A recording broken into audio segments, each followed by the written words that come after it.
Halo, selamat pagi saudara-saudara yang kasih dalam Tuhan. Selamat sahabat yang ada di Indonesia, selamat sore untuk yang ada di Amerika. Saat ini kita, puji Tuhan, diberikan kesempatan lagi untuk melanjutkan Bible study kita yang sudah selama ini kita bahas dari buku Glad Tidings, dan kita ada di chapter 2 atau buku Galatia pasal 2, dan kita ini ada di pertemuan terakhir. Namun sebelum kita mulai Bible study kita akan awali dengan doa. Apakah Brother Eric available untuk doa buka? Halo, kedengaran? Ya, kedengaran. Oke, baik. Mari kita berdoa untuk memulaikan akan Bible study ini. Bapa di sorga, kami sungguh sangat bersyukur di hari Sabat-Mu yang suci ini. Engkau kembali pertemukan kami melalui media Zoom ini, di mana kami boleh datang kepadamu dan kami boleh belajar melalui terang pekabaran malaikat ketiga lewat buku kabar kesukaan. Dan kami mau pasrahkan ini dalam tangan kasih-Mu. Terima kasih Engkau bersama-sama, Engkau menuntun kami, sehingga kami boleh menerima setiap kebenaran dari pembelajaran melalui diskusi ini lewat pekabaran ini, dan kami akan terus dikuatkan, dan kami memiliki jaminan kepastian keselamatan di dalam Tuhan Yesus, dan oleh kuasa Tuhan kami boleh bagikannya kepada siapa saja, orang-orang yang ada di sekitar kami. Terima kasih Bapa, memberkati Brother Dorvin yang menjadi leader untuk diskusi ini. Biarlah Engkau memberikan hikmat akal budi sorga, dan memberkati untuk jaringan internet. Biarlah Engkau memberikan jaringan internet yang terbaik. Terima kasih Bapa, inilah doa kami di dalam nama Tuhan Yesus. Amin. Amin. Puji Tuhan, Pastor. Terima kasih untuk doa buka. Oke. Maaf. Jadi kita akan review sedikit apa yang sudah kita bahas di pertemuan sebelumnya, sebelum kita masuk pada the gift for me, karunia bagiku. Ini kita kemarin sudah bahas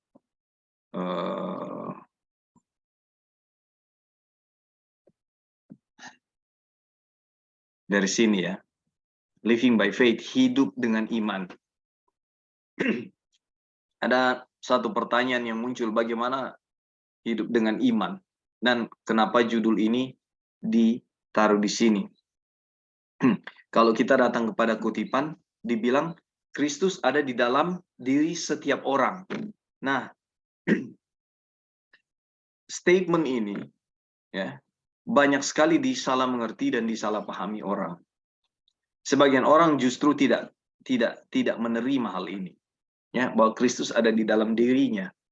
Kristus ada di dalam diri saya. Karena setelah itu akan banyak pertanyaan yang mengatakan, kalau Kristus ada dalam diri saya, kenapa saya masih berdosa? Justru itu Kristus ada di dalam diri saya, di dalam diri Anda. Karena keberdosaan kita, ini kita lihat statementnya ya. Ia berada di dalam diri orang berdosa supaya orang berdosa itu dapat memiliki setiap keuntungan dan perlengkapan untuk beralih dari dosa kepada kebenaran. Kalau kita belajar banyak landasan kitab suci yang bilang bahwa yang paling santer itu adalah ketika Kristus bilang, di luar Bapa aku tidak dapat berbuat apa-apa. Ya. Ayat yang lain bilang, di luar aku kamu tidak dapat berbuat apa-apa. Ini landasannya. Bagaimana saya mau beralih dari dosa kepada kebenaran? Ya. Kalau itu hal yang saya usahakan supaya saya bisa berhenti berdosa. Impossible. Saudara mungkin punya pengalaman pribadi dalam hal kerohanian, ya, atau di dalam pertumbuhan iman, di mana saudara saya sama jatuh bangun, ya, di dosa yang sama. Dan setelah sekian waktu, dosa itu sudah tidak terjadi lagi di dalam diri kita. Dan inilah yang harus kita aminkan. Kenapa saya sudah tidak melakukan dosa yang sama? Ya. Ini pekerjaan siapa? Siapa yang membuat saya tidak melakukan dosa itu lagi? Nah, ini hal yang harus tertanam di dalam diri kita, bahwa Kristus ada di dalam diri saudara dan di dalam diri saya. Kenapa? Yohanes 14:6, Ia adalah jalan kebenaran dan hidup. Tidak ada jalan lain, saudara. Banyak sekali di dunia kekristenan, ya, itu salah kaprah. Salah kaprahnya bagaimana? Menganggap bahwa gerejanya adalah jalan kebenaran dan hidup. Menganggap bahwa pendetanya adalah jalan kebenaran dan hidup. Menganggap bahwa rutinitas keagamaannya adalah jalan kebenaran dan hidup. Ya, menganggap semua kebaikan-kebaikan di dalam melakukan perbuatan keagamaan, menyumbang sana sini, itu adalah jalan kebenaran dan hidup. Ya. Guru spiritualnya dianggap jalan kebenaran dan hidup. No way, saudara. Yesus satu-satunya jalan kebenaran dan hidup. Oleh sebab itu statement yang sering kita ulang-ulangi adalah pandang pada Yesus. Ketika kita beralih pandangan kepada Kristus, ya kita akan pergi kepada yang barusan saya bilang. Grup Bible study kita dianggap jalan kebenaran hidup. Cara kita Bible study dianggap jalan kebenaran hidup. Gereja kita, pendeta kita, guru spiritual kita, itu semua dianggap jalan kebenaran hidup. Kalau saya tidak menganggap itu, saya tidak selamat. Man, ini satu pemikiran yang sesat, yang harus sirna dari pikiran kita dengan pertolongan Tuhan. Kenapa ayat-ayat ini, statement-statement kitab suci kebenaran ini jelas di hadapan kita. Kristus adalah jalan kebenaran dan hidup. Di luar kamu, di luar Kristus, Anda dan saya tidak dapat berbuat apa-apa. Inilah keuntungan Kristus ada di dalam diri kita. Kita bisa beralih dari dosa kepada kebenaran. Puji Tuhan, ini satu luar biasa. Dan kita akan datang kepada subjudul yang tadi di bawah, suatu pemberian. Ya, itu yang kita bahas kemarin, ya, saudara. Kita datang kepada poin berikut yang saya suka mau bagikan, sumber kehidupan Kristus, ya. Lalu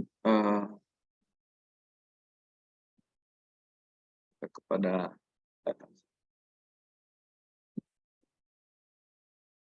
ini iman Kristus. Kristus hidup oleh Bapa, ya, dan iman yang diberikan kepada Kristus, ya, adalah sedemikian rupa, ya, secara berulang-ulang dan sungguh-sungguh, ya. Jadi iman ini yang bikin Yesus itu, Tuhan kita itu, bilang bahwa bila ia mati, ia akan bangkit kembali pada hari yang ketiga. Nah, saya mau baca, ya, statement ini. Di dalam iman inilah ia mati sambil berkata, Bapa, ke dalam tanganmu kuserahkan nyawaku.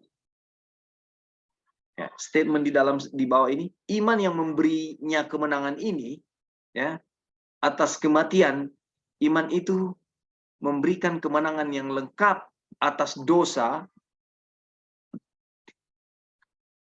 adalah iman yang dikerjakannya di dalam diri saudara dan di dalam diri saya. Ini iman yang sama. Dan yang luar biasanya dikatakannya, ketika iman itu tinggal di dalam, ketika ia tinggal di dalam kita oleh iman, ya, itu tidak berubah. Ya, tidak berubah kemarin, hari ini, dan selamanya. Jadi 2000 tahun yang lalu, atau bahkan peristiwa Adam dan Hawa yang lalu, ya, dan 2000 tahun lebih yang lalu itu, waktu Kristus akan dipersembahkan sebagai domba yang mati, ya, perjalanan kehidupannya dia, ya, kemenangan dia dari padang belantara, ini semua, ya, iman yang sama yang sedang dikerjakan di dalam diri saudara dan saya. Di waktu lalu kita bahas bahwa kematiannya di kayu salib itu, ya, tidak lekang oleh waktu dan ruang. Jadi dia cukup sekali mati, ya, dan apa ya, kekuatannya itu sampai hari ini ada, ya, karena tidak dibatasi oleh ruang dan waktu. Sama juga dengan iman. Iman yang sedang dikerjakan, iman yang penuh kemenangan di kayu salib itu adalah iman yang sama, ya, yang sedang dikerjakan dalam diri saudara dan saya. What a gift, saudara. Satu pemberian yang puji Tuhan luar biasa diberikan kepada kita. Yang membedakan adalah tingkat kesadaran kita belum ada di level itu, sampai kita tidak menyadari bahwa ini satu karunia yang luar biasa yang diberikan. Oleh sebab itu, hari demi hari dengan pertolongan Tuhan kita bertumbuh dari titik iman satu kepada titik iman yang lain. Ya. Puji Tuhan. Lalu kita bahas minggu yang lalu, dengan iman yang dikerjakan ini, apa yang harus kita lakukan? Nah, izinkan dia hidup di dalam diri saudara dengan caranya sendiri. Sehingga kita bahas bahwa kadang kita terlalu banyak bertanya, ya, Tuhan gimana sih ini? Ketika ada masalah kita bingung. Tuhan mau bawa kemana saya ini? Ini maksud Tuhan apa lagi? Ya, saya mau bilang kadang kita tidak perlu bertanya juga salah, ya.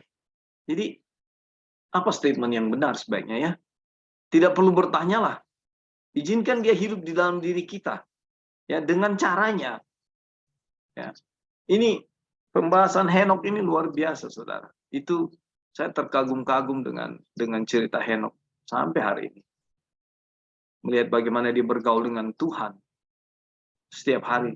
Sehingga kita tahu di statement bahwa untuk masuk dalam kerajaan surga tidak ada satu titik noda dosa. Ya. Dan itu dialami Henok, terangkat ke surga. Kenapa? Dia memiliki hubungan dengan Bapa setiap hari. Makanya statement yang lain juga, kutipan lain, biar hal keselamatan adalah hubungan kita dengan Tuhan setiap hari. Ketika Henok bergaul dengan Tuhan, ya, dia tidak ada celah untuk melakukan dosa. Kalaupun dia ada di persimpangan antara kebenaran dan kesalahan, dia sangat peka mendengar suara Tuhan bilang jangan atau awas. Kenapa? Dia bergaul dengan Tuhan, dia terhubung dengan Tuhan setiap waktu. Jadi dia mengenal suara Tuhan. Domba-dombaku mengenal suara. Ya. Lalu step berikut, bagaimanakah kita dapat membiarkan Tuhan? Ya. Hanya oleh menerimanya dan mengakuinya. Ini yang disebut oleh iman. Ya. Kita tahu dia jalan kebenaran dan hidup. Kita tahu dia Tuhan yang ada di dalam diri kita. Dan saat ini kita diizinkan belajar glad tidings. Ya. Kabar kesukaan. Dan kita yang ada sekarang, yang sudah pernah belajar juga dulu dan diulangi lagi sekarang. Apa maksud Tuhan mengizinkan kita mengulanginya lagi? Saudara, Tuhan mau kita tertanam prinsip pembenaran oleh iman ini di dalam diri kita, ya, tertanam kuat, ya, sehingga pola pikir kita, ya, hanyalah memuliakan Kristus di dalam kehidupan kita setiap hari. Hanyalah memuliakan Tuhan oleh karena we are nothing. Kita bukan siapa-siapa. Dan tidak bisa apa-apa. Di luar aku kamu tidak dapat berbuat apa-apa. Puji Tuhan, topik yang luar biasa yang kita bahas. Dan saat ini mari kita masuk kepada judul ini. The gift for me. Ya. Yang telah mengasihi aku dan menyerahkan dirinya untuk aku. Alangkah pribadinya hal ini. Ya. Kalau kita renung-renungkan statement ini, ya, makanya meditasi dengan Tuhan itu sangat penting. Ketika kita meluangkan waktu dengan Tuhan, ya, berbicara, ya, seperti Tuhan ada di depan kita, ya, seperti lagi bertatap mata, berbicara, merenungkan, kok Tuhan, kenapa Tuhan mau mati buat saya? Ya, Tuhan, kenapa Tuhan mengasihi saya? Padahal saya ini bikin dosa lagi loh. Tuhan, dosa yang sama loh. Saya sudah belajar di firman-Mu bahwa nggak boleh, tapi saya bikin lagi. Tapi Tuhan mati, dan sampai hari ini Tuhan masih mengasihi saya. Itu yang saya bilang tadi, what a gift. Satu pemberian yang luar biasa. Dan ini sangat pribadi sekali. Tuhan mau mati buat saya. Seakan-akan Tuhan hanya mati buat saya di dunia ini. Seakan-akan saya hanya sendiri yang hidup di dunia ini. Aku adalah seorang yang dikasihinya. Setiap jiwa di dunia dapat mengatakan, ia mengasihi aku dan menyerahkan dirinya untuk aku. Ini himbauan, biarlah Paulus tidak diingat ketika membaca hal ini. Kenapa? Paulus sudah mati, tapi perkataan yang ditulisnya tetap hidup.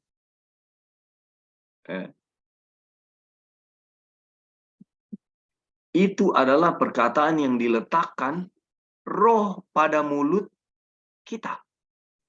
Pada mulut saudara. Jika kita mau menerimanya. Ini selalu syarat ini ya. Syarat ini jika kita mau menerimanya. Karena begitu besar kasih Bapa akan dunia ini sehingga ia mengurniakan anaknya yang tunggal supaya setiap orang yang percaya. Itu sama dengan jika kita mau menerimanya. Sama itu statementnya. Kata mau. Nah, segenap karunia Kristus adalah untuk masing-masing kita secara pribadi. Makanya kan keselamatan itu di pelajaran lain adalah pribadi. Bapak, orang tua tidak bisa menyelamatkan anak, anak tidak bisa menyelamatkan orang tua. Dan benar, Kristus tidak terbagi-bagi, setiap jiwa memperoleh segenap dirinya. Seakan-akan tidak ada orang lain di dunia. Jadi hanya saudara, hanya saya. Nah, masing-masing memperoleh semua terang yang bersinar. Ini janji Tuhan, dan luar biasanya ketika kita belajar Glad Tidings ini atau buku Galatia ini, dibilang ya di awal-awal, statement awal di chapter 2 ini, pasal 2 ini, dibilang bahwa ketika kita mempelajari buku Galatia ini, ya, kita dituntun kepada seperti Alkitab itu sekali buka dari Kejadian sampai Wahyu. Kita bisa melihat keseluruhan isi Alkitab melalui buku Galatia ini. Luar biasa. Dan masing-masing memperoleh semua terang yang bersinar. Yang membedakan sehingga ada level saling menghakimi, ya, itu adalah waktu. Ya. Waktu saya menerima terang itu beda dengan saudara. Mungkin di waktu yang bersamaan kita terima terang itu, tapi saya belum mengerti terang itu. Bisa saja 2 tahun kemudian delay-nya baru saya mengerti. Saudara yang terima waktu 2 tahun lalu itu sudah langsung mengerti. Tapi ada yang saudara sudah terima dan orang lain belum terima terang itu. Tapi dikatakan semua memperoleh terang yang sama ya. Yang mau. Itu catatannya. Kenyataan bahwa berjuta-juta orang menerima sinar matahari tidaklah menyebabkan terang matahari itu berkurang bagiku. Ya. Aku mendapat keuntungan penuh daripadanya dan tidak akan dapat memperoleh lebih jikalau sekiranya akulah satu-satunya orang di dunia. Ia bersinar bagiku. Semua dapat sinar matahari, saudara. Cuma saya nggak tahu di belahan dunia.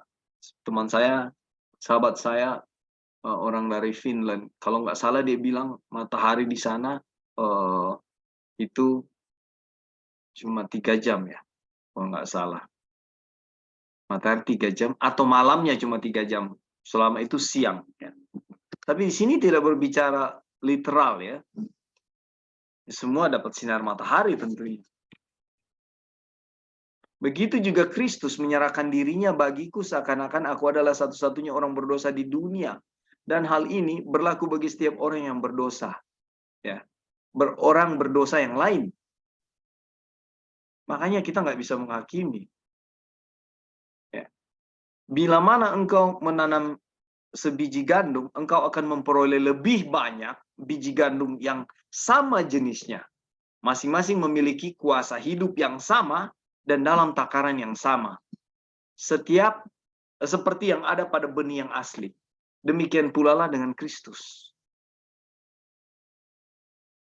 Benih yang sejati itu, ya, dengan mati bagi kita, agar kita juga menjadi benih yang sejati. Ia mengaruniakan kepada kita masing-masing segenap kehidupannya. Syukur kepada Tuhan atas karunia yang tidak terkira. Ini pemberian saudara-saudara.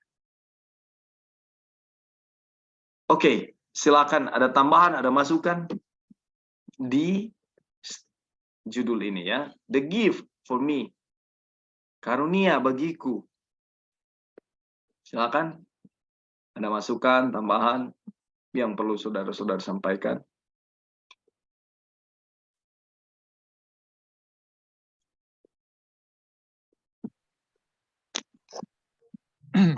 Ya, halo.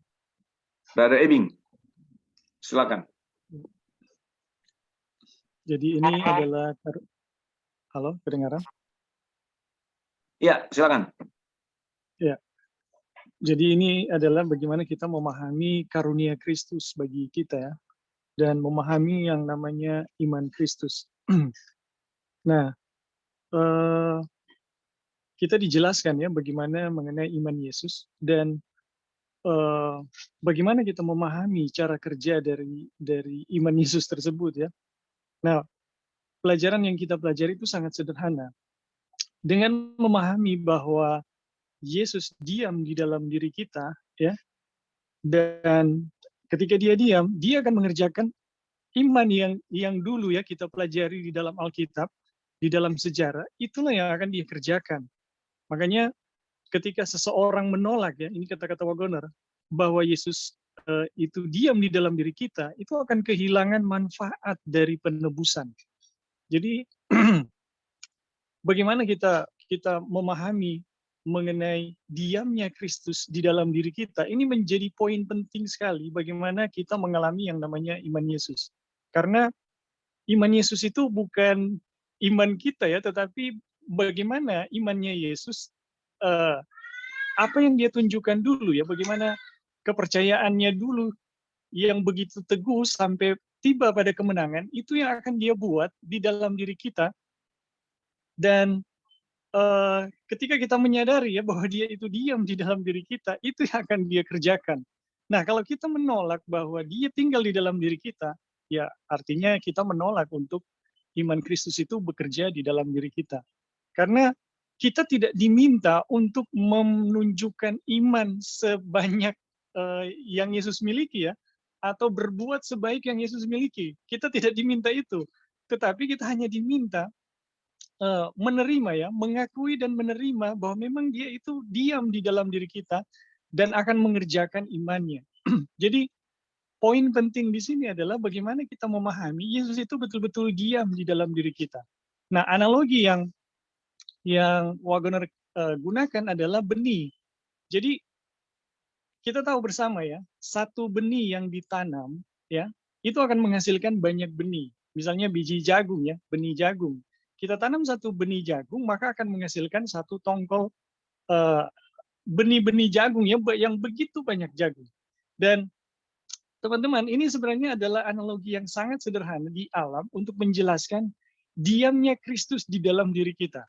Jadi benih itu harus ditanam, dia mati, kemudian dia bisa memberi kehidupan kepada benih yang begitu banyak di dalam satu tongkol. Nah, Yesus ketika dia mati dan kemudian dia bangkit, dia bisa memberi kehidupan ya kepada seluruh manusia, siapapun yang ada di bumi ini pada saat dia mati dan bangkit. Dan kita tahu bersama cerita dari kematian Yesus 2000 tahun yang lalu itu hanyalah satu fakta sejarah yang Tuhan mau ungkapkan di alam. Tetapi kenyataan dari kematian dan kebangkitan itu terjadi sejak di Eden ya. Bagaimana Yesus mati, menanggung kutuk setiap manusia yang seharusnya binasa, kemudian dia bangkit untuk memberi hidup kepada setiap manusia, mulai dari Eden ya sampai saat ini. Dan perumpamaan benih ini ini kalau dipahami, inilah yang menjelaskan bagaimana Yesus itu bisa diam di dalam diri kita. Setiap benih ya dalam satu, tadi yang saya katakan satu tongkol jagung, itu berasal dari kehidupan satu benih yang pertama. Sama persis ya. Dan itulah kehidupan yang dimiliki oleh benih-benih yang ada di dalam satu tongkol. Begitu juga teman-teman ya, setiap kehidupan yang dimiliki oleh manusia saat ini, siapapun dia, itu adalah kehidupan yang diberikan oleh Yesus sesudah kematian dan kebangkitannya. Nah, yang memahami hal ini akan menerima manfaat, tetapi yang tidak memahami, ya jelas ya tidak akan mendapatkan manfaat, seolah-olah tidak pernah terjadi. Inilah ya yang membuat pekabaran yang kita pelajari menjadi begitu indah, sehingga kita betul-betul dibawa pada satu situasi, memang keselamatan itu adalah betul-betul anugerah. Kita pun tidak harus berusaha untuk membangkitkan iman, karena memang iman itu dikaruniakan. Oke, itu aja dulu, terima kasih. Ya, terima kasih Bro Ebing, puji Tuhan. Jadi benar, apa ya, ini sangat simpel sebenarnya, sangat simpel. Yang bikin rumit itu cara kita berpikir, cara kita mengandai-andai, cara kita apa ya, memahami kontekstual dari firman Tuhan ini sesuai kemauan pikiran kita. Ya. Padahal Tuhan sudah kasih ini kayak pemberiannya gratis, ya, segala sesuatunya nyata. Ya. Jadi terima kasih penegasannya untuk itu, Brother Ebing. Oke, masih ada yang lain? Halo, brother. Ya, silakan, Pastor Erik. Oke, baik, terima kasih kesempatan. Jadi ada perbedaan antara pekabaran keselamatan yang diberikan oleh apa ya, pandangan-pandangan yang berasal dari misalkan pandangan Katolik ya, yang menyatakan bahwa keselamatan itu harus berbarengan dengan perbuatan atau usaha kemanusiaan yang dapat dilakukan, sehingga kita bisa memiliki jaminan di dalam apa yang kita lakukan dari iman yang kemudian menjelaskan bagaimana sesungguhnya kita diselamatkan. Tapi kalau dari pekabaran ini luar biasa ya. Wajonar menggunakan juga satu perumpamaan tentang semua menerima terang yang sama. Tadi Ebing telah jelaskan tentang analogi dari biji yang kemudian menghasilkan banyak benih atau benih. Nah, matahari itu diterima oleh semua dan mereka tidak melakukan apa-apa ya. Kemudian pada akhirnya mereka menjadi prasyarat untuk mereka menerima terang dari matahari itu sendiri. Bahwa semua menerima ya, semua menerima terang dari matahari yang Tuhan berikan. Nah, ini adalah satu analogi juga yang menjelaskan bagaimana melalui apa yang Yesus buat ya, lewat pengorbanannya, lewat kehidupannya dan pengorbanannya, itu semua manusia menerima kehidupan itu sendiri. Hanya saja sebagaimana yang tadi Ebing jelaskan, hanya saja ada yang menyadari dan mengakui, ada yang belum ya menyadari dan mengakui akan kenyataan itu. Yang sama-sama memiliki kehidupan itu sendiri ya. Jadi kehidupan itu tidak ada persyaratan yang Tuhan berikan. Kamu akan menerima kehidupan setelah dosa dan syaratnya adalah itu yang harus kamu lakukan. Tidak seperti itu ya, bahwa semua menerima dan memiliki kehidupan itu sendiri. Dan ini yang sesungguhnya ya menjadi tugas dari pekabaran Injil itu sendiri, atau kalau kita dalam sementara mempelajari akan terang pekabaran malaikat yang ketiga, tugas dari pekabaran malaikat yang ketiga ya, mengingatkan manusia bahwa kenyataan ketika kita masih ya menerima kehidupan itu sendiri, itu sebenarnya itu faktanya adalah karena Kristus yang telah mengaruniakan lewat apa yang dia lakukan ya, melalui kehidupannya, kebenarannya dan pengorbanannya, sehingga banyak juga pada akhirnya akan menerima dan mengakui akan kenyataan ini. Jadi memang sepertinya sebagaimana yang dikatakan oleh Ebing tadi, memang itu sesederhana itu ya. bahwa Injil itu hanya perlu untuk mengingatkan kenyataan ini. Sehingga ketika semua diingatkan, maka pada akhirnya muncullah iman itu ya. Iman itu adalah pengakuan ya terhadap kenyataan itu. Dan memang kalau Wajoner juga membahasakan yang kita beberapa kali kita angkat, Wajoner mengatakan bahwa kita hanya akan memahami, mengetahui, dan kemudian mengakui dan pasrah terhadap kenyataan itu. Dan ketika itu telah dinyatakan dan iman Yesus itu ya akan muncul dan bekerja dengan dengan alami.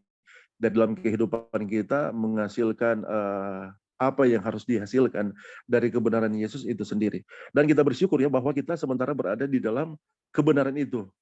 Kebenaran inilah yang sementara menyatakan, kemudian kebenaran inilah yang akan memunculkan dan membangkitkan imannya Yesus itu sendiri, dan kemudian menghasilkan kehidupan yang sesuai dengan kehendak Kristus. Atau terambil bahasa yang terang gunakannya dari tulisan nubuat, tidak ada yang kita akan bawa ke surga selain tabiat Kristus itu sendiri yang dilahirkan dari iman Yesus. Jadi memang ini kita sungguh sangat bersyukur bahwa kita dalam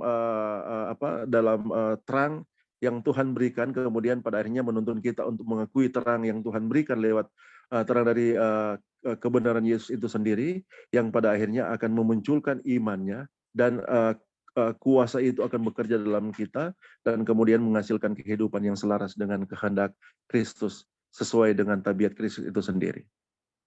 Oke bro, mungkin itu yang bisa ditambahkan. Terima kasih.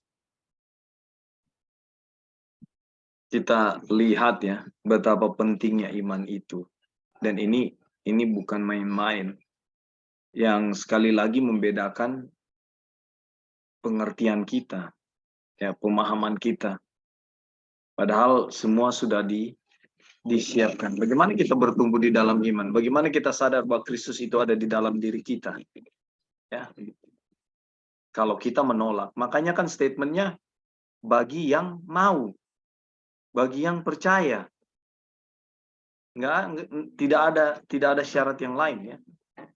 Terima kasih Pastor Erik untuk tambahannya, penegasannya. Masih ada yang lain? Sebelum kita ke Kristus tidak mati dengan sia-sia. Ya, silakan Joy. Terima kasih Kak. Jadi kalau kita mau berbicara mengenai iman, itu kan iman itu pemberian ya, pemberian khusus untuk kita, sama seperti matahari. Jadi kita lupa di chapter berapa yang Wagner bilang itu, dia mengomentari Roma 12 ayat 3, dibilang kepada kita masing-masing diberikan ukuran iman. Jadi kapan iman itu diberikan? Karena kita masing-masing semua mempunyai iman. Nah, Wagner mengomentari di situ bahwa pada waktu Tuhan memberikan Kristus kepada kita masing-masing, sama seperti matahari, semua orang menerima matahari, disitulah iman. Jadi iman itu kan definisinya, iman timbul dari pendengaran akan firman Tuhan. Dan Yesus itu adalah firman. In the beginning was the Word, and the Word was God. Dan the Word is God, dan the Word become flesh kan. Jadi Word itu atau firman itu adalah Tuhan Yesus. Waktu Tuhan Bapa memberikan Yesus kepada kita masing-masing, dan the Word itu atau Yesus itu berbicara kepada kita melalui Roh Kudus, disitulah iman itu muncul. Jadi waktu lalu kan kita sempat ada argumentasi di grup di sini yang banyak bahwa iman itu harus dari kita sendiri yang mulai gitu. Karena bagaimana saya mempunyai iman kalau saya nggak mulai baca Alkitab, saya nggak mulai merenungkan akan firman Tuhan, karena iman timbul dari pendengaran akan firman Tuhan. Tetapi sebenarnya kalau kita pelajari dari pekabaran Malaikat ketiga sendiri, itu yang memberikan iman itu, yang membuat kita mau belajar firman Tuhan, mencari Tuhan, itu karena ada Tuhan di dalam kita, karena Tuhan Yesus itu is the author and the finish of our faith. Dia yang mulai, jadi bukan kita yang mulai gitu. Jadi ini pengertian iman itu harus kita benar-benar mengerti, dan jangan salah mengerti bahwa Kristus yang memulai, Kristus adalah the author, dia yang mulai itu perjalanan iman di dalam kita, dan iman di dalam kita itu adalah imannya sendiri yang dia berikan kepada kita, seperti itu. Nah, sometimes kan kita pikir, oh kalau iman Yesus udah ada di kita, kenapa kita kok kelihatannya jatuh-jatuh, sedangkan imannya Yesus itu selalu dia menang ya. Nah, kita lihat dari pelajaran ini adalah bahwa kita itu tidak mati gitu. Supaya imannya Yesus itu bekerja di kita, kita itu nggak mati untuk diri, karena iman itu adalah ketergantungan kita kepada firman. Jadi misalnya nih ada firman yang datang kan, firman yang datang. Terus kenapa saya nggak mengikuti firman itu gitu? Karena saya lebih memilih untuk mengikuti jalan saya sendiri daripada iman itu gitu. Saya tidak membiarkan iman Yesus itu bekerja di kita. Kita itu tidak mati. Jadi itulah sebabnya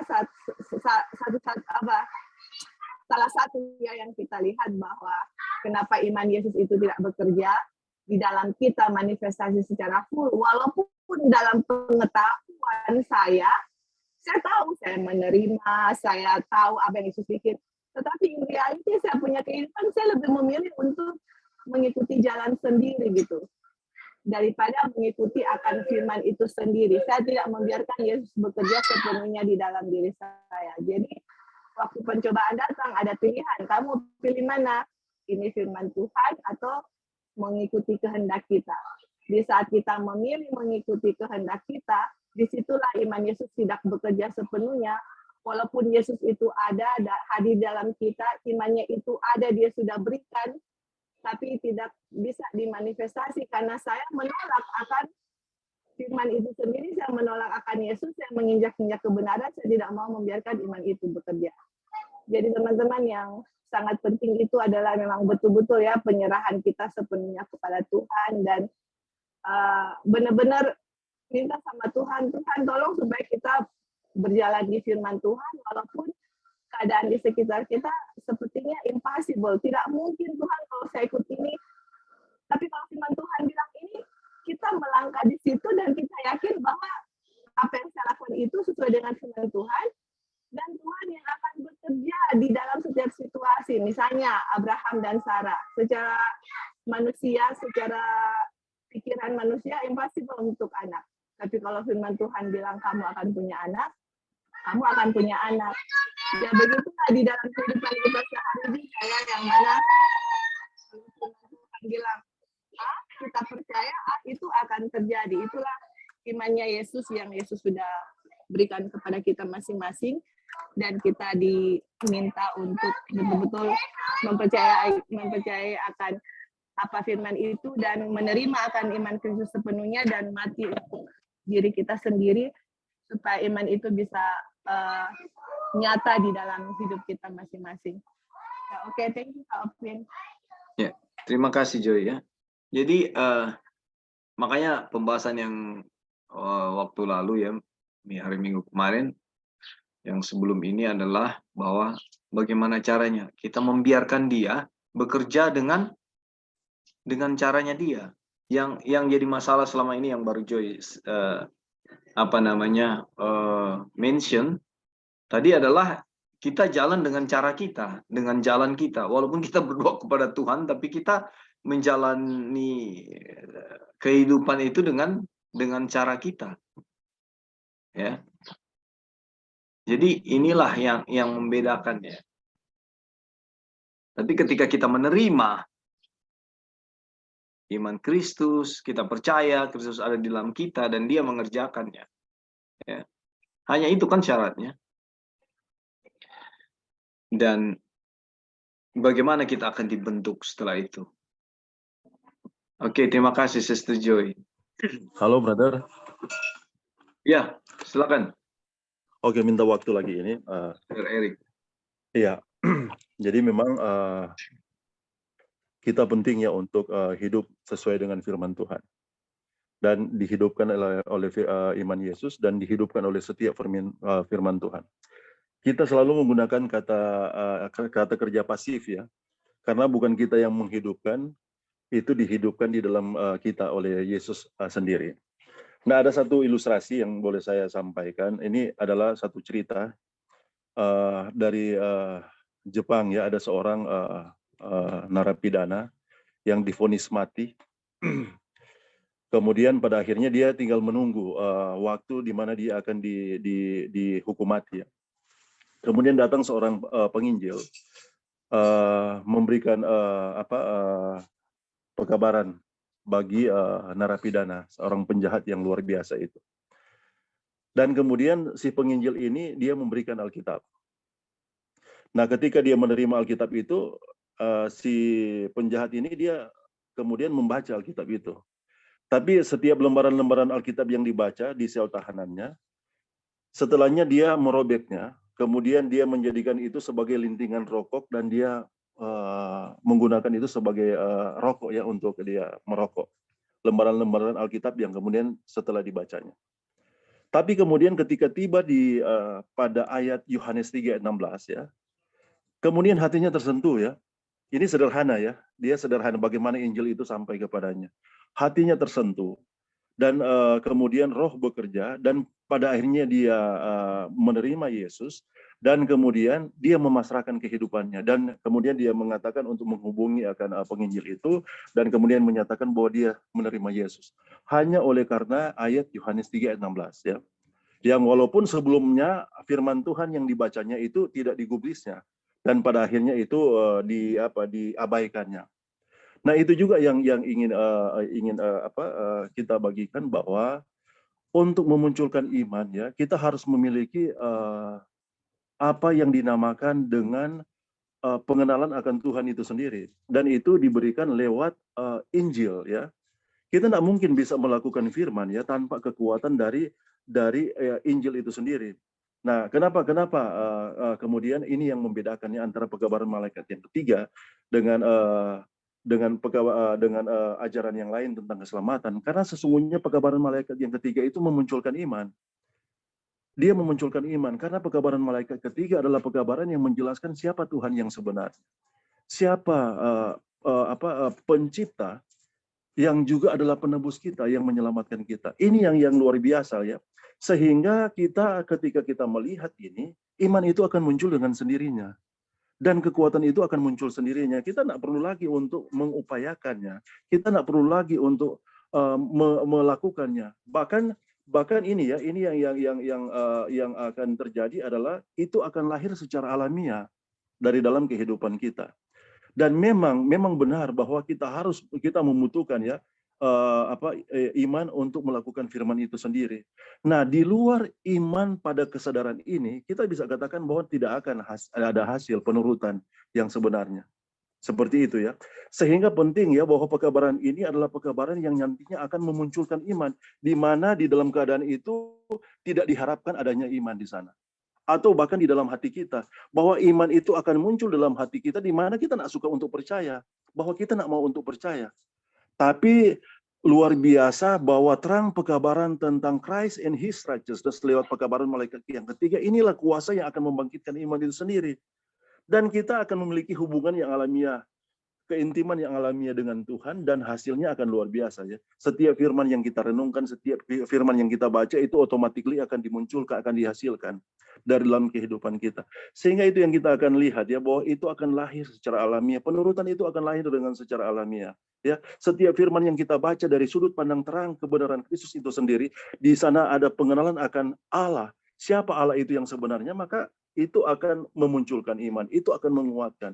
Dan itu adalah kuasa yang akan mengalir dengan sendirinya dan itu akan dihasilkan. Nah, memang ini pembahasan yang dikutip dari bagian firman Tuhan ya, Galatia 2 ayat 20, yang Paulus katakan, adapun aku hidup bukan aku lagi yang hidup, melainkan Kristus yang hidup di dalam aku. Nah, bagaimana ini terjadi ya? Ini tidak bisa diupayakan persetujuan antara pikiran kita dan perasaan kita. Kalau tidak didasarkan pada kebenaran ini, maka tidak akan ada iman di sana. Dan kita bersyukur sekali lagi. Kenapa kita selalu mengatakan bersyukur? Bahwa kita memiliki kesempatan untuk mempelajari terang pekabaran malaikat ketiga ya, yang memberikan pengenalan tentang Allah. Siapa Allah itu yang sebenarnya? Inilah yang akan terus menguatkan kita pada akhirnya. Itu akan seperti itu.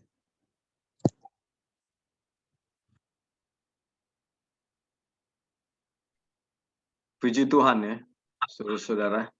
Jadi benar sekali kita harus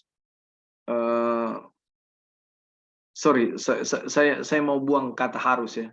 Kita bersyukur kepada Tuhan ya untuk kasih karunia dapat kesempatan kita belajar hal-hal ini.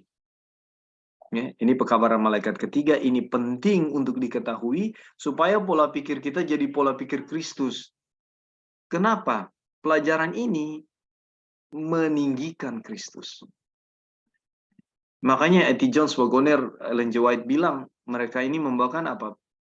The precious message. Ya, yang mempersiapkan ya pekabaran yang sangat penting untuk mempersiapkan orang-orang ya, manusia akan kedatangan Kristus. Kenapa? Begitu banyak teori ya, Bible study yang sedang beredar saat ini. Ya, dengan segala polemiknya, dengan segala pemikirannya. Ya. Dan kadang membuat bingung. Nah, ketika kita disuguhkan pelajaran pembenaran oleh iman ini, ya, kita lihat betapa sederhananya ini. Ya. Syukur puji Tuhan, saudara-saudara. Terima kasih, Brother Eric, untuk tambahannya tadi, penekanannya. Jadi, sekali lagi, bagi siapa yang mau. Kalau saudara mau, Tuhan akan bekerja. Ya. Oke, saudara-saudara, kita masuk kepada, oh ya, saya mau singgung tadi yang sebelum ke sini ya, yang tadi Sister Joy sempat bilang bahwa ada pemahaman bahwa kita sebelumnya ya sempat terjadi polemik bahwa kita harus mengusahakan, kita harus melakukan ini, kita harus melakukan itu untuk supaya iman kita bertumbuh. Ya, memang saya ingat peristiwa itu terjadi waktu di awal-awal pembahasan ini di chapter 2 ini. Ya, dari chapter 1 akhir-akhir sudah mulai kelihatan bahwa kita harus ada bagian yang harus kita lakukan supaya iman kita bertumbuh atau kita dapat iman. Ya, seperti tadi sudah disampaikan. Ya. Tetapi setelah pelajaran ini diulang-ulang, ya, bahkan sampai kita selesai di pasal 6, Galatia atau chapter 6, kita melihat ya bahwa kebenaran ini nyata.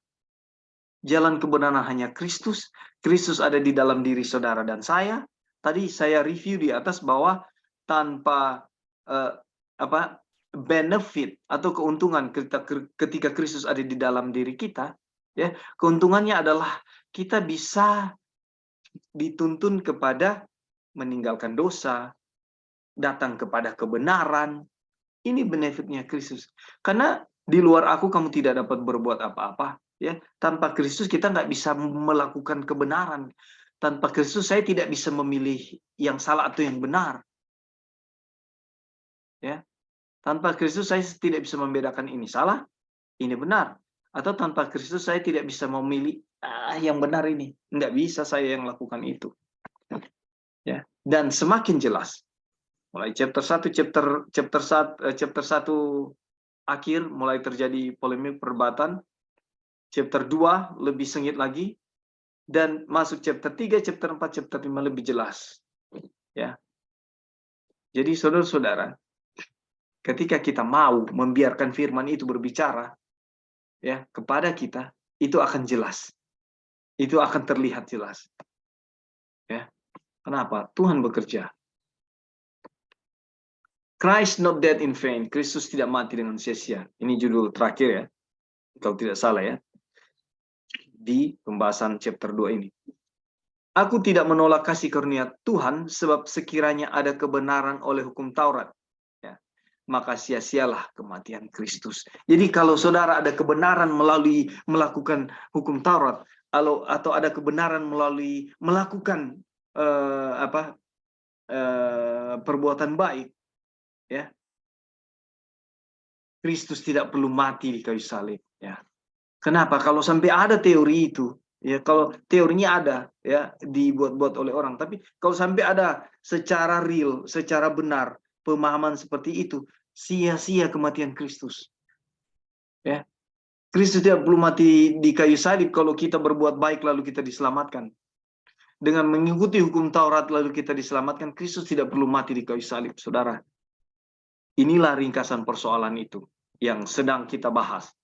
Ya, chapter 1, chapter 2. Pasal 1, pasal 2. Ini adalah inti apa yang ditulis terdahulu.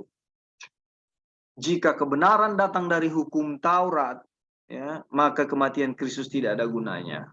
Ya. Kalau saudara melakukan kebenaran, saudara berbuat baik, ya, dan saudara diselamatkan, Yesus tidak ada gunanya mati di kayu salib. Atau bahasa lainnya, tidak perlu Yesus mati di kayu salib. Hukum Taurat itu sendiri tidak dapat melakukan apa-apa selain menunjukkan kewajiban manusia. Ini disinggung tadi oleh dari Ebing, ya. Hukum Taurat hanya menunjukkan ya kewajiban kita. Itu sebabnya bila kita berkata bahwa kebenaran berasal dari hukum Taurat, kita berkata bahwa kebenaran diperoleh dengan perbuatan kita dan usaha kita sendiri. Kalau saudara mau percaya ini, saudara dalam keadaan sesat. Kalau saya mau percaya ini, saya dalam keadaan sesat. Ya. Saudara sudah berdosa. Datang bertobat sama Tuhan. Berdoa minta pengampunan. Ya. Jadi waktu saudara pikir saudara sudah berdosa dan saudara pikir saya harus datang minta ampun kepada Tuhan, saudara pikir itu usaha yang saudara lakukan. Saudara sesat. Saya sesat. Ya. Untuk saya berdoa bertobat, itu Tuhan yang menggerakkan. Kristus yang ada di dalam saya menggerakkan saya bertobat, menyadarkan saya sudah bikin kesalahan, menyadarkan saya bahwa saya sudah berdosa. Ya. Jangan terbalik, saudara. Cukup kesesatan yang terjadi selama ini. Kita paham, kalaupun kita ada di gereja, kita paham kita harus bikin ini, kita harus bikin itu, ya, supaya menyenangkan hati Tuhan. Ini salah kaprah. Tetapi sekali lagi Rasul Paulus tidak membatalkan perbuatan baik. Oleh karena setelah itu kita paham bahwa ketika ada perbuatan baik yang terjadi, itu adalah perbuatan Kristus. Kalau ada perbuatan baik yang dilakukan orang lain terhadap saudara, atau perbuatan baik yang saudara lakukan terhadap orang lain, itu adalah Kristus yang melakukan. Ini pemahamannya. Ya, sehingga perbuatan itu tidak dibatalkan. Ketika saudara menurut hukum, itu bukan saudara yang melakukan, tetapi Kristus yang ada di dalam diri saudara yang melakukannya. Inilah kebenaran yang sesungguhnya. Bukan saudara yang mengusahakannya. Ingat, ada bantahannya di Matius 7. Ayat 22 dan 23. Ayat 23 ngeri lagi. Ayat 22, saudara sudah bikin segala sesuatu tentang pekerjaan, pekerjaan gereja, pekerjaan Tuhan. Di ayat 23 Tuhan bilang, "Enyalah engkau pembuat kejahatan." Ya, sering saya ulang-ulangi ayat ini, ayat favorit ini, pola pikir ini.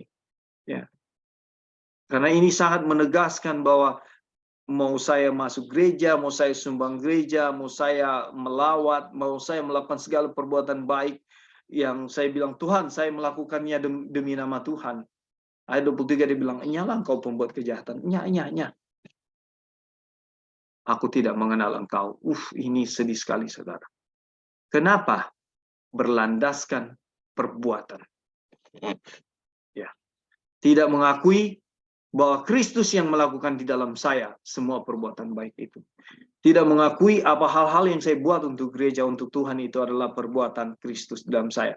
Tetapi saya mengakui bahwa saya melakukannya, Tuhan.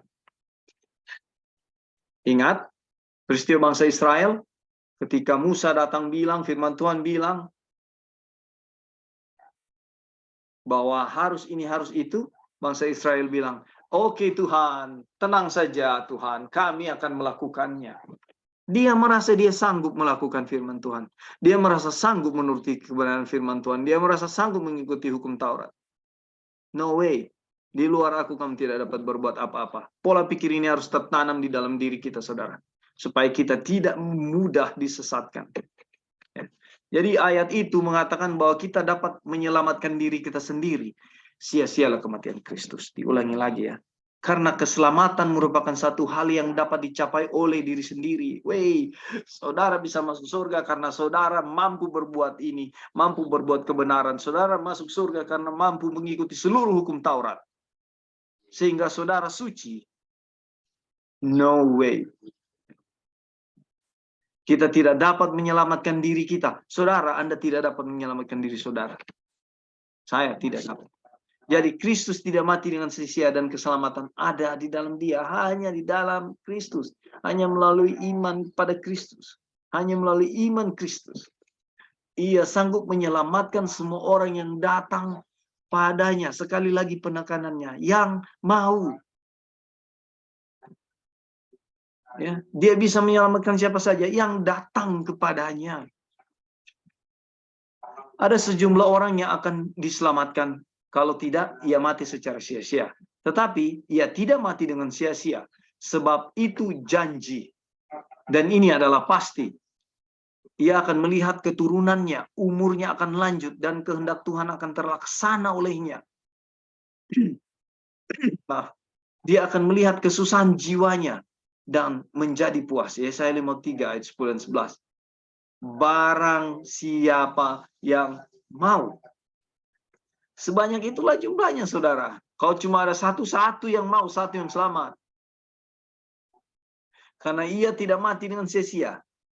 Jagalah agar kamu tidak menerima kasih karunia Allah dengan sia-sia. 2 Korintus 6 ayat 1. Syaratnya, barang siapa yang mau.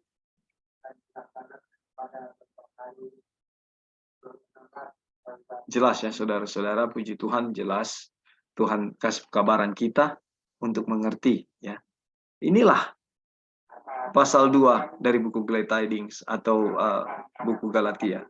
Kita sudah bahas ini dan penekanannya di sini. Ya. Kristus tidak mati sia-sia, saudara.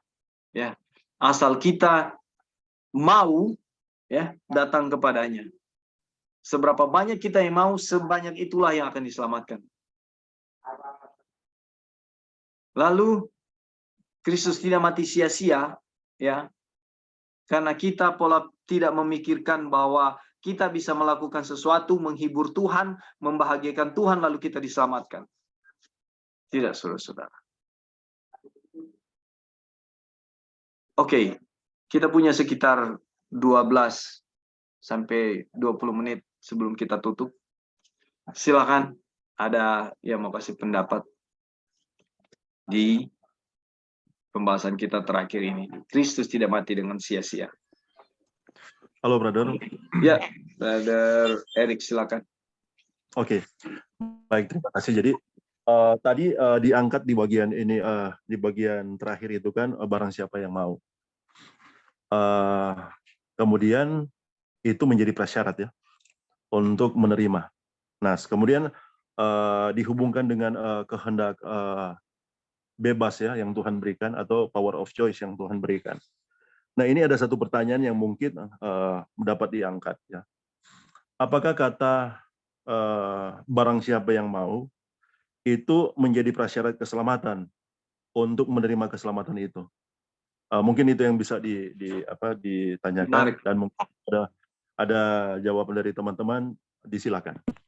Ada tanggapan, disilakan. Oke, ini Brother Erik lempar bola ya. Apakah barang siapa yang mau itu persyaratan untuk bisa diselamatkan? Ada yang mau kasih pendapat? Apakah barang siapa yang mau itu persyaratan untuk kita bisa diselamatkan? Silakan, Brother Ebing. Iya, jadi Wagner menulis ya mengenai barang siapa yang mau, tapi sebenarnya ini bukan penekanan sebagai satu syarat seperti ya kita melakukan hukum Taurat. Karena kita tahu bersama sebenarnya kita semua tidak mau selamat. Dan ada banyak kasus di mana orang-orang telah bertekad saya sudah tidak mau, tapi kenapa pada akhirnya dia mau gitu. Nah, ini yang menjadi satu misteri yang kita tidak tahu ya. Tapi kita melihat bahwa penekanan barang siapa mau sebenarnya mau menunjukkan bahwa keselamatan itu begitu sederhana gitu, tidak harus diupayakan. Kemauan pun yang kita mau ya untuk selamat sebenarnya telah ada, bukan sesuatu yang harus diupayakan. Jadi itu hanya persetujuan bahwa keselamatan itu Tuhan telah buat seperti ini loh.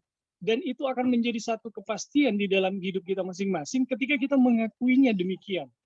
Kita menerima kenyataan-kenyataan ya yang dijelaskan oleh Injil, kemudian kita mengakui demikian.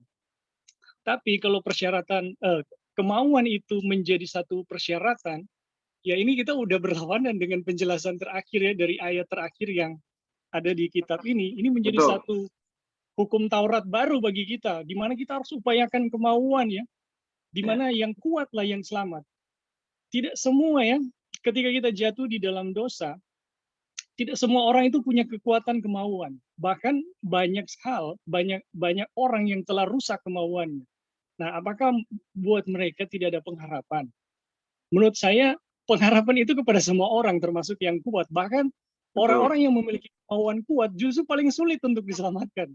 Kenapa? Karena dari situ mereka itu merasa punya sesuatu untuk dibanggakan dibandingkan mereka yang merosot dan jatuh ya. Betul. Jadi kita melihat ya teman-teman, bahwa kemauan di sini hanyalah pengakuan terhadap apa yang Tuhan telah buat, dan itu yang Dia membuat di dalam diri kita. Kita hanya membiarkan demikianlah Tuhan akan bekerja. Oke, mungkin itu yang bisa diberikan. Terima kasih. Terima kasih Brother Ebing. Jadi terima kasih juga pada Brother Eric, karena ini satu penekanan yang penting ya, supaya kita tidak salah kaprah lagi. Jadi sangat bagus diangkat ini, karena nanti bertentangan lagi ya dengan yang sudah kita bahas ini, karena seakan-akan barang siapa mau ini jadi yang kayak Brother Ebing bilang syarat juga ya. Padahal Kristus ada di dalam kita yang melakukannya. Oke, sebelum kita kembali kepada Brother Eric, ada tambahan yang lain, saudara-saudara? Sebelum yang lain, bro, boleh? Ya, silakan.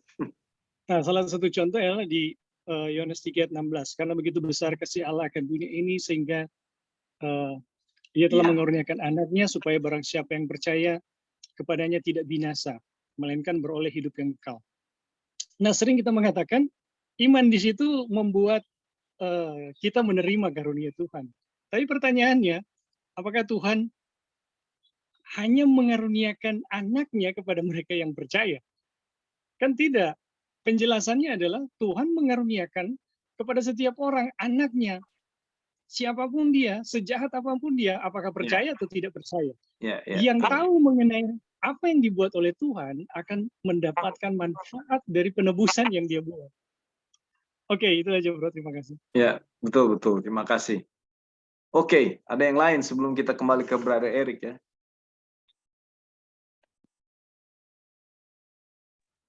Iya Kak, bisa tambah yang pertanyaannya Brother Eric itu. Silakan.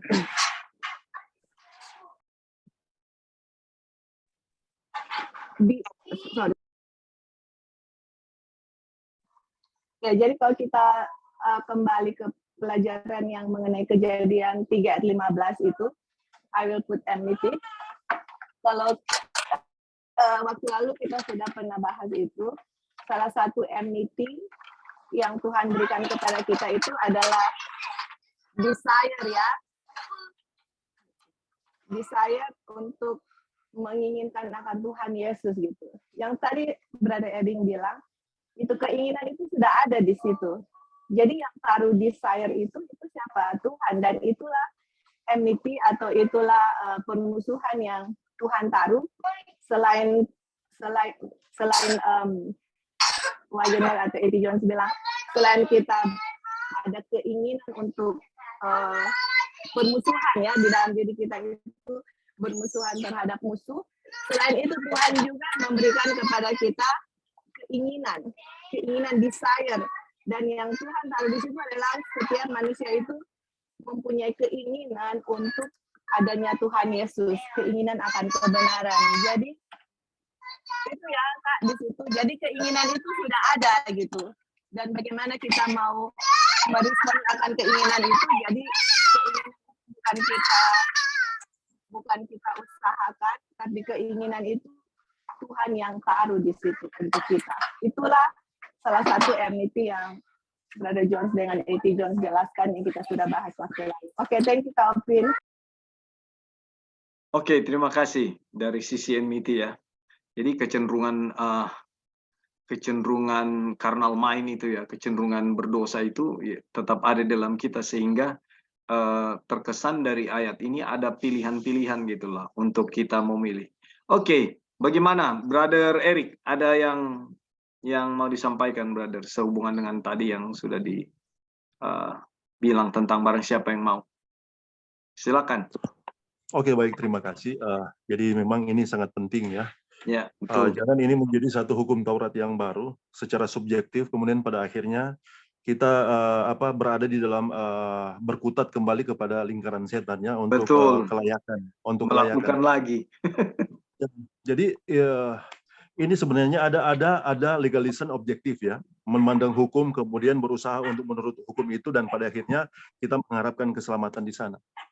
Dan yang kedua ada legalism subjektif ya, secara perasaan kita harus merasa layak dulu, kemudian pada akhirnya dengan demikian ketika kita merasa bahwa kita layak, kemudian pada akhirnya kita layak untuk memperoleh keselamatan. Nah, itu adalah dua gambaran keadaan legalism ya, yang sangat menghalangi orang untuk menerima jaminan kepastian keselamatan.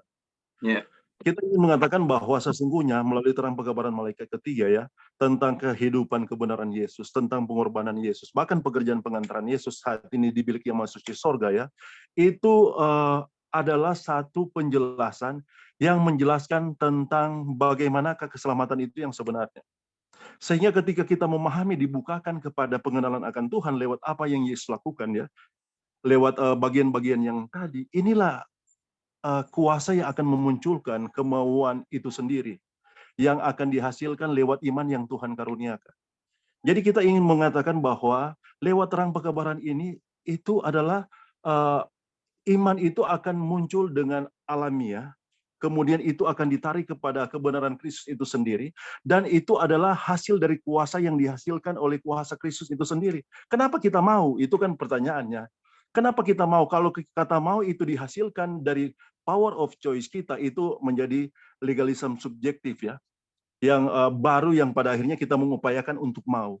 Tapi sesungguhnya ketika kita melihat terang kebenaran tentang siapa Allah itu di dalam Kristus, kuasa itulah yang akan membangkitkan kenapa kita mau, saudara-saudara. Alasan kenapa kita mau itulah dihasilkan di sana.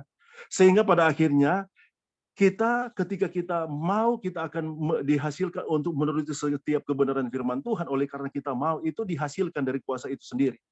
Dan memang yang membedakan di sana adalah kenapa kita memiliki kehidupan sama juga dengan mereka yang belum mengenal Injil, sama memberikan kehidupan, itu adalah bukti bahwa Tuhan telah memberikan itu kepada semua. Dan Injil itulah yang membedakan ya, bahwa ketika kita menerima Injil, kita menyadari dan mengakui. Dan lewat kesadaran itu akan menjadi ya, lewat kuasa dari Injil itu sendiri, itu akan menjadi satu kesadaran yang pada akhirnya akan menghasilkan ya kehidupan yang menurut yang pada akhirnya akan menggenapi semua tuntutan kebenaran yang dituntut dari dalam kehidupan kita. Dan memang ini tidak akan bisa ya, sekali lagi ya, tidak akan bisa sebagaimana semangat dari apa yang dijelaskan oleh Wajonar, khususnya di kedua bagian terakhir, tidak akan pernah bisa diupayakan oleh kemanusiaan kita. Itu hanya bisa dihasilkan secara alamiah lewat terang kebenaran Kristus itu sendiri yang kita sementara pelajari dari terang pekabaran malaikat yang ketiga. Sehingga ini akan dihasilkan pada akhirnya ya, kuasa kemauan itu pun akan tunduk kepada kebenaran Kristus itu sendiri. Kenapa kita katakan seperti itu? Karena kita akan memiliki satu kesadaran dan pengakuan bahwa kita tidak akan bisa ya untuk memilih berdasarkan kesadaran kita, pikiran kita sebagai kemanusiaan untuk menentukan kebenaran atau kebaikan. Nah, pada akhirnya kita akan memasrahkan pada apa yang Tuhan akan pilih dan apa yang Tuhan akan lakukan di dalam kita lewat imannya sendiri. Itu dihasilkan sekali lagi dari kesadaran akan kebenarannya yang sementara kita pelajari dari terang pekabaran malaikat yang ketiga. Dan pada akhirnya kita akan menerima jaminan kepastian keselamatan ya, yang sepasti-pastinya dari apa yang Tuhan karuniakan lewat terang pekabaran malaikat ketiga itu sendiri. Dan ini sekali lagi ya, kita tidak akan bisa kembali kepada keadaan di mana sebagaimana orang jemaat Galatia ya, mereka yang awalnya yang telah menerima akan terang pengabaran Injil itu dan mereka melihat salib itu di setiap langkah kehidupan mereka, tapi kemudian pada akhirnya dibelokkan kembali kepada keadaan di mana tidak ada pengharapan di sana. Jadi sekali lagi kemauan itu pun akan dihasilkan secara alamiah oleh kebenaran Kristus itu sendiri, oleh kesadaran akan apa yang dilakukan untuk keselamatan kita lewat kebenaran kehidupannya, lewat pengorbanannya di salib dan lewat pekerjaan pengantarannya. Dan ketika kita melihat akan hal itu, itulah kuasa ya yang membangkitkan segala apa yang kita butuhkan untuk iman ya di dalam kehidupan kita yang Tuhan karuniakan melalui imannya dan menghasilkan pilihan-pilihan, menghasilkan kemauan-kemauan dan menghasilkan ya kehidupan penurutan yang secara alamiah dihasilkan dari kebenaran Kristus itu sendiri. Oke, mungkin itu Brother Dolphin yang kita rindu untuk bagikan lewat pertanyaan dan juga penjelasan. Dan terima kasih teman-teman untuk Brother Ebing dan Sister Joy yang telah memberikan tanggapan dari pertanyaan itu. Oke, sekali lagi terima kasih, Brother. Puji Tuhan ya, Pastor Erik, ini poin yang penting dan sudah diungkapkan di sini. Jadi saya senang istilah tadi, supaya kita tidak balik lagi di lingkaran setan. Jadi jangan salah kaprah lagi, jangan salah paham lagi dengan statement-statement yang ada ya. Ini semua jelas, hidup oleh iman Kristus adalah kebenaran Injil. Jadi hanya semata-mata oleh iman Kristus. Kalau kita sudah ada di pola ini, saya yakin bahwa tidak ada kesalahan dalam pemahaman ini ya, karena kita akan dituntun terus daripada satu terang kepada terang yang lain. Dan terima kasih sudah diangkat oleh Brother Erik tadi sebagai penutupan, karena ini juga penting. Dan saudara-saudara, Bible study kita chapter 2 sudah selesai dan kita akhiri Bible study kita ini. Dan biarlah apa yang kita pelajari ini akan menjadi satu bau-bau yang harum di hadapan Tuhan dan semata-mata untuk kemuliaan nama Tuhan. Terima kasih untuk semua yang sudah berpartisipasi dan hadir untuk mengikuti Bible study ini. Tuhan dimuliakan.